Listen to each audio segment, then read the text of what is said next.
Bienvenue au Music Fest podcast numéro 8 cette semaine, Marine Lacoste.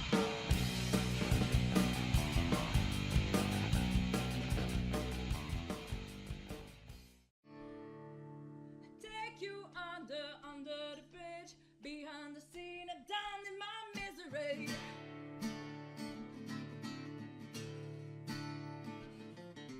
Walk down into the wild, step in the cold, follow me, child.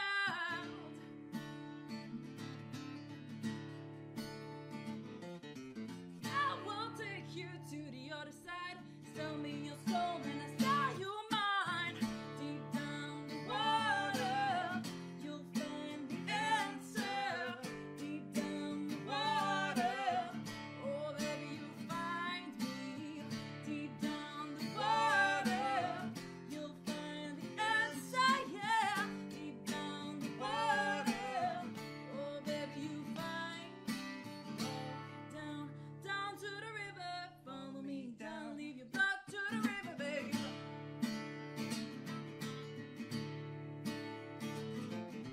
Take you, Jordan, deep in the fight. Gonna roll, baby, roll in the dead of the night. Deep down the water, you'll find the answer. Deep down the water, oh baby, you'll find me. Deep down the water, you'll find the answer, yeah. Deep down the water, oh baby, you'll find. Whoa, whoa,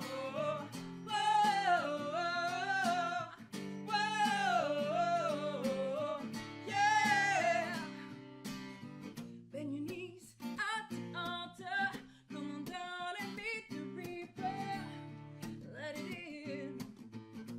Devil got a spell on you. Gonna act like he wants you to.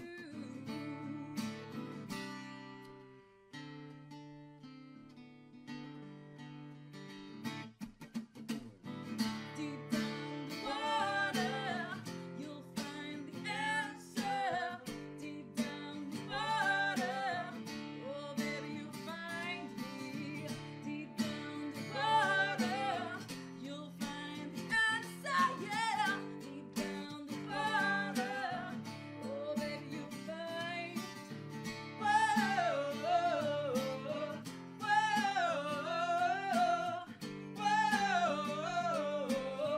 yeah.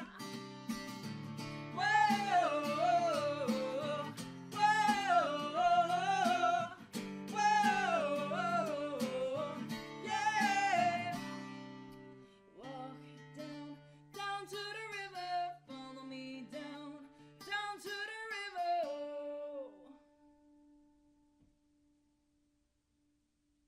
Oui, Marine Lacoste du groupe Highway Hunter, ça va bien? Ça va bien, toi? Oui, ça va bien, merci. On a Yanni à la régie. Bonjour. Oh, j'aimais ça. Bonjour.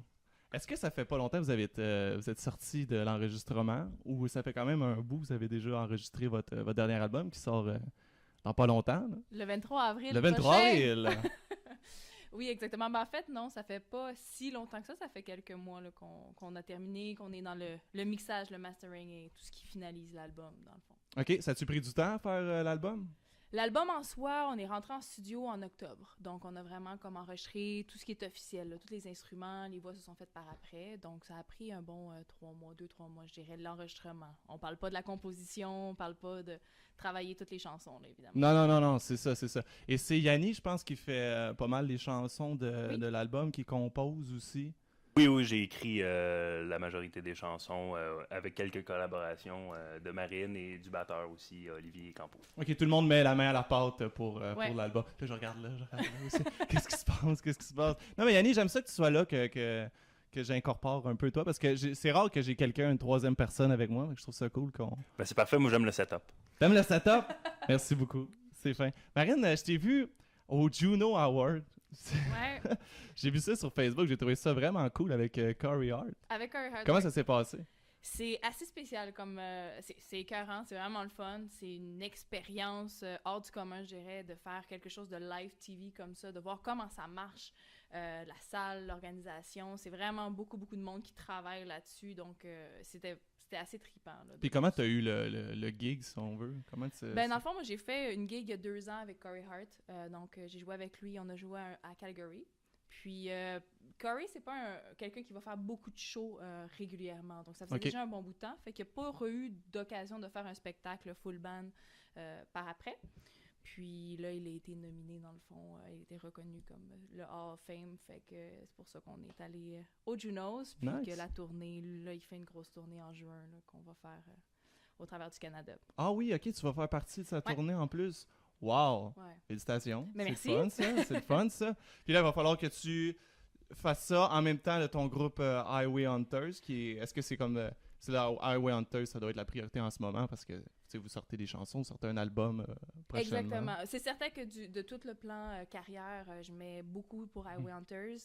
Au niveau des spectacles, tout va suivre. Donc, on va vraiment lancer l'album. C'est beaucoup de la promo qui se passe en ce moment. Donc, c'est sûr que pour l'été, moi, j'ai pris des engagements, que ce soit avec Corey Hart ou je joue aussi avec Uncle Cracker aux États-Unis. Donc, je vais faire le reste de l'été. Je joue tout le temps avec eux. Fait que c'est toute la gestion de tout ça. Puis... Highway, on le pousse le plus loin qu'on est capable, c'est certain. Comment tu fais pour avoir autant de gigs? Tu dis que t'en as un aux États-Unis, là, t'as Corey Hart, là, après ça, Highway Hunters. Comment tu fais pour tout... Comment t'as eu tous ces contrats-là, si on veut? Uncle Cracker, ça fait 5 ans que je joue pour eux. Donc, ben, pour lui, en fait. Et eux sont basés... Et lui, il est basé aux États-Unis. Oui, c'est ça. Il est basé à Détroit. Donc, toute le band est de Détroit. Nous, dans le fond, je faisais partie d'un band de filles. On est allé jouer à Détroit plusieurs fois. On a rencontré des gars. Puis c'est un peu comme ça que j'ai commencé à rentrer dans ce cercle d'amis-là. Puis après ça, j'ai remplacé sur un contrat. Puis maintenant, ça fait 5 ans que je joue avec eux. Donc, une famille que j'adore, que je souhaite continuer le plus longtemps possible. Puis après ça, ben, ça a juste continué comme ça. J'ai fait des shows, j'ai tourné aux États-Unis. Puis Corey Hart, c'est venu un peu sur un contrat externe. Donc, je jouais pour le lancement de La Famille Souci. Puis le bassiste était le directeur musical de Corey Hart. Puis ils m'ont rencontré à ce moment-là. Et... Ça, c'est cool. Tu sais, quand tu fais des gigs, c'est difficile. J'en parlais avec d'autres musiciens de dire tout le temps, de dire non à des gigs parce que souvent, ce gig-là, même si... OK, il est plus ou moins intéressant, t'amènes des fois à des choses qui n'ont aucun sens, là, que tu te ramasses au Juno Award. Exactement, 2 ans plus tard. Mais tu le sais jamais. Puis je pense pas qu'il y a une mauvaise gig. De toute façon, je pense qu'on a à apprendre toujours d'un contrat, peu importe quel qu'il est, peu importe combien on est payé, où on est payé. Donc, faut toutes les faire le plus possible. Ouais. Parce que le musicien, j'imagine, c'est comme être comme avoir une business. Tu arrives à une place, quasiment pas si tu donnerais pas tes cartes d'affaires. Je suis... Faut faire attention, mais oui. Oui, non, c'est ça. Tu es ta propre carte d'affaires. Donc, faut toujours être à son meilleur. Y en a-tu beaucoup dans la business qui jouent de l'orgue comme toi? Ou Je sais pas s'il y en a beaucoup. Je penserais pas qu'il y en a beaucoup. Non, pas tant que ça. Il y en a quelques-uns. C'est sûr que la grosseur de l'instrument doit affecter la situation, mais il y a beaucoup de claviéristes au Québec. Je pense que tous les claviéristes jouent du B3. Après ça, c'est un choix de vouloir avoir réellement un B3 puis de miser plus sur l'instrument en soi, là, de l'apprendre avec toute la complexité du B3. Parce que les gens restent parfois juste au piano, tu sais, mettons, ils vont pas faire le switch. Parce que j'imagine que la plupart des gens qui jouent le B3 commencent pas avec le B3, tu sais, commencent au piano. Il y en a, en fait. Qui sont directs là-dessus, J'en connais que même, j'étais un peu jaloux. OK, toi, t'as commencé à 5 ans à faire du B3. Bon, OK, j'aurais aimé ça, tu sais, avoir un B3 chez moi. Mais il y en avait pas. Donc, moi, j'ai commencé avec le piano. Les 2 avenues, je pense, sont les bonnes. Il n'y a pas de bonne recette. C'est juste d'être passionné, puis de vraiment l'apprendre, puis de le faire. Puis c'est un instrument en soi. Le piano en est un, l'orgue en est un autre, les claviers en sont un autre. Donc les synthétiseurs, les choses comme ça, c'est totalement des mondes différents. Puis comment toi t'as fait le switch un moment donné d'aller sur la B3?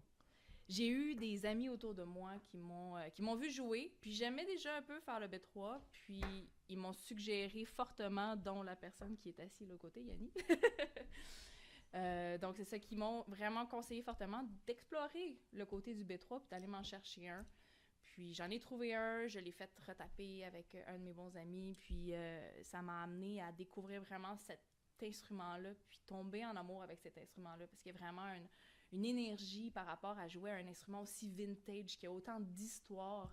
Puis l'odeur du bois, je sais pas, il y a quelque chose avec ça, c'est certain. Puis Aujourd'hui, c'est vraiment devenu mon instrument principal, mais je joue encore autant de piano, de clavier, de toutes sortes. Puis au départ, est-ce que c'était dans tes influences? Y avait-tu des bands qui jouaient du B3? On est toujours obligé, on dirait, de parler de Deep Purple, mais Ben, on n'est c'est pas obligé sûr. non plus. Là. Malheureusement et heureusement, oui, Deep Purple a influencé tellement de gens. J'en fais partie. John Lord est clairement une des plus grosses influences. C'est probablement les premiers B3 que j'ai vraiment écoutés. Fait « Oh my God, c'est quoi ça? » Ah ouais, hein? La distorsion dans le B3, c'est sûr que ça fait vraiment toute la différence pour moi. Après ça, j'ai poussé plus. J'ai découvert Keith Emerson. C'est un autre vague. Puis après ça, on découvre Jimmy Smith, le jazz, tout ça. Donc, c'est sûr qu'il y en a beaucoup. Il y a plusieurs influences. Mais je dirais que j'ai commencé à vraiment triper B3 tard. Début vingtaine, là. Pas tant avant. Avant, j'étais vraiment piano. OK, Puis, OK. j'ai vraiment juste... Parce que, mettons, tu sais, je vais au Steve Music. C'est bien rare qu'ils vont mettre la B3, tu sais, en gros, tu sais, pour dire « Ah, achetez notre B3 », tu sais. Non. C'est un peu un instrument, pas oublié, mais un instrument comme à côté, tu sais. Là, le monde, Oui, on non, va c'est commencer la guitare, on va commencer le drum, on va commencer le piano. Mais ouais, le B3, pour commencer là-dedans, il faut vraiment que tu aies l'idée, je vais commencer, c'est vraiment avec ça, tu sais. Je vais pas être influencé par qu'est-ce qu'il y a au magasin de musique, parce que clairement, tu vas pas tomber là-dessus facilement. Ils en ont pas au magasin de musique en plus. Non, c'est ça, ok. Vraiment le vintage, dans Ouais. le fond, ça ne se fait plus. Donc, il y en a pas. Faut les trouver usagés, faut les trouver ailleurs. Maintenant, ce qu'ils font, c'est vraiment des clones, des reprises qui sont totalement électroniques. OK. Donc, il y a des excellents clones sur le marché, c'est bien certain. Mais c'est ça. Si on veut vraiment avoir l'essence du vrai B3, faut en trouver une Kijiji ou usagée que Ok. nous, on trouverait. Là. OK, cool. Hey, je m'entends pas vraiment. Est-ce que je parle trop fort? Dites-moi les ou quelque Moi, chose. ça va. Est-ce que ça va? Mhm. OK. Bon, pour revenir au B3, on revient à nos moutons. Parce que moi, la seule fois que j'ai vu ça, c'était dans un sous-sol chez mes amis, que leur sous-sol était encore en tapis puis en stucco. Tu sais, ça a comme une odeur de vieux vinyle, là, puis un peu de Exactement. cigarette. Là, tu Je sais, pense que c'est- ça fait partie de la magie du B3. Ah ouais, c'est c'est vraiment cool. La plupart des gens en avaient un dans leur sous-sol, puis ils savaient pas c'était quoi. Mais il y Non, avait un c'est ça. clavier. C'est exactement Puis ça. c'est il me semble que ma grand-mère en avait un, mais j'y ai jamais touché, mais il y en avait un. T'sais. Puis c'était ça. Fait que c'est pour ça que moi, en fait, le B3 que j'ai, c'est quelqu'un qui l'avait, qui l'a jamais vraiment utilisé, puis quand je l'ai reçu, il était comme neuf. Là. Il Ok. était tellement parfait. Il l'est moins aujourd'hui, mais il était vraiment le bois impeccable. Tout ça. Il avait vraiment juste été dans un sous-sol, puis personne ne l'avait utilisé. Ok. Il traînait là. Puis comment que ça s'est venu que le groupe Highway Hunters ait pas de guitare, mais ait une B3? Tu sais, that's it. Effectivement, c'est Keith Emerson. C'est parti Mhm. beaucoup de cette influence-là, de voir que quelqu'un pouvait autant amener le B3 à l'avant-plan, puis qu'on manquait pas la guitare. Puis j'ai fait quelques contrats avec Yanni, donc on est devenus à travailler ensemble un peu, devenir des amis, puis on s'est mis à parler de tout ça. Puis c'est en fait Yanni qui est guitariste, qui est venu principalement avec l'idée de faire un trio, pas de guitare, puis de pousser cette idée-là à dire ça peut marcher, faut juste trouver le son, le développer. Puis aujourd'hui, on est avec un album, donc j'imagine. Nice, oui, c'est très nice. Votre vidéoclip, il y a un vidéoclip qui s'en vient, si Oui. je me trompe-tu. C'est quand qui sort, ça? Le vidéoclip il devrait sortir dans 2 semaines à peu Dans près. 2 semaines, parce que Ouais. vous en avez déjà tourné un. Oui, donc il y a déjà 2 ans. Ça, vous n'avez pas tourné ça au Québec, là. Si Non. je ne m'abuse. I wish, mais non, malheureusement, on n'a pas tourné ça au Québec. On a tourné ça dans le sud de la Californie. OK. Donc, proche de San Diego, il y a toutes sortes de déserts. Donc, on est vraiment allé à la source. C'est pas un green screen, c'est vraiment le B3. Il est dans le désert. Ah c'est ouais. un clip qu'on voulait faire, puis on l'a fait jusqu'au bout. Puis, ça a donné un bon résultat. On est très contents. Oui, il est très beau le clip. Mais est-ce que c'est ça vous aviez comme idée à la base, comme clip, ou ça l'a changé à travers le...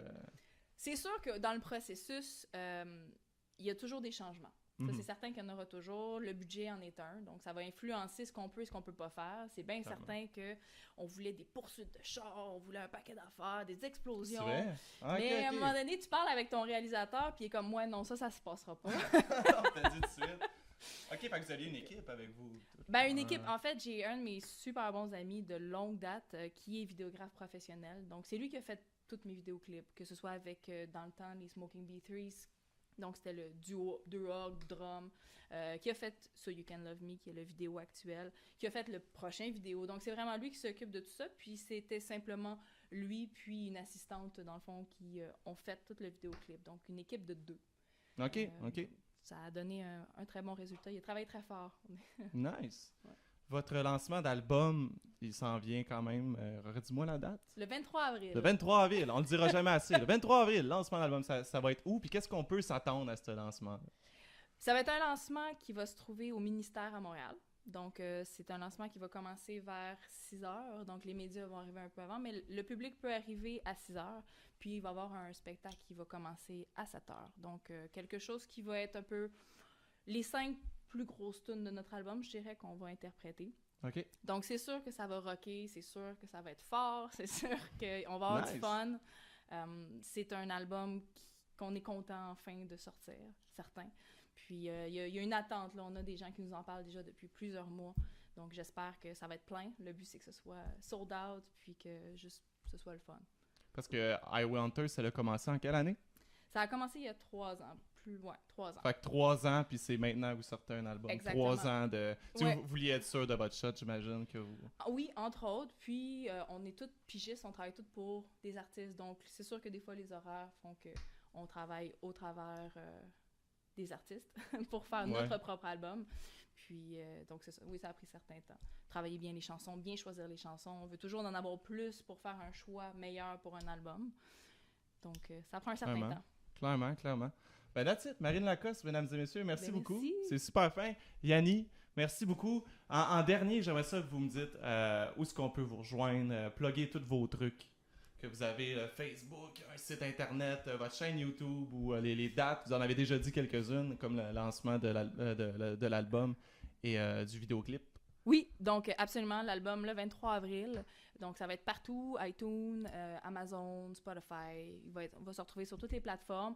Il va être bien sûr physique dans nos mains au lancement. Donc si vous voulez une copie réelle, signée ou pas, ça va être au lancement que ça va se passer. Sinon, le prochain single va être disponible sur iTunes lundi prochain. Donc ça va être déjà ça. Puis vous pouvez trouver tout sur notre site web, donc highwayhunters.com. On a un site Facebook, on a Instagram, Spotify, Twitter, Vous êtes équipés, SoundCloud. vous êtes partout. On a tout. On a tout.